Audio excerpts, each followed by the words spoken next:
తెలంగాణ రాష్ట్ర ప్రభుత్వం ఇటీవల ప్రవేశపెట్టినటువంటి 252 జీవోను అది విలేకరులకు అందరికీ కూడా తెలంగాణ రాష్ట్రంలో పనిచేస్తున్నటువంటి అర్హులైనటువంటి జర్నలిస్టులు అందరికీ కూడా వ్యతిరేకంగా ఉన్నది కాబట్టి దాన్ని వెంటనే సవరించి అర్హులైనటువంటి జర్నలిస్టులందరికీ కూడా అక్రిడిటేషన్ కార్డులు వచ్చేలా ప్రభుత్వము దాన్ని సవరించి చేయాలని చెప్పేసి మెదక్ జిల్లా కలెక్టర్ ద్వారా రాష్ట్ర ప్రభుత్వానికి డిమాండ్ చేస్తూ సిఫారసు చేయవలసిందిగా వారిని కోరుతా ఉన్నాం. ప్రత్యేకంగా గతంలో ఉన్నటువంటి 12 అక్రిడిటేషన్ కార్డుల స్థలంలో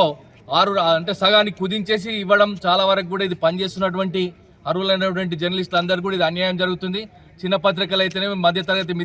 మీడియం పత్రికలకు అలాగే పెద్ద పత్రికలకు కూడా ఇంతకుముందు ఉన్నటువంటి కెమెరామెన్లు తర్వాత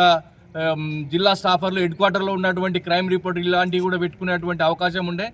వాటన్నిటిని కూడా ఇప్పుడు ఉక్కుపాదంతో తొక్కేసి జీవోను 252 జీవోను తీసుకొచ్చి మా అందరికి కూడా అన్యాయం చేస్తున్నారు. కాబట్టి వెంటనే ప్రభుత్వం స్పందించి ఈ 252 జీవోలో ఉన్నటువంటి కొన్ని తప్పుడు విధానాలను అన్నిటి కూడా సరిచేసి ఖచ్చితంగా అందరికి కూడా న్యాయం జరిగే విధంగా మేమందరము TUWJ 143 తరఫున పోరాటం చేసి ఇది జిల్లా స్థాయి నుంచి రాష్ట్ర స్థాయి వరకు కూడా తీసుకెళ్లి ఈ అందరికి కూడా న్యాయం జరిగేంత వరకు పోరాటం చేస్తామని ఈ సందర్భంగా తెలియజేస్తూ జర్నలిస్టుల ఐక్యత.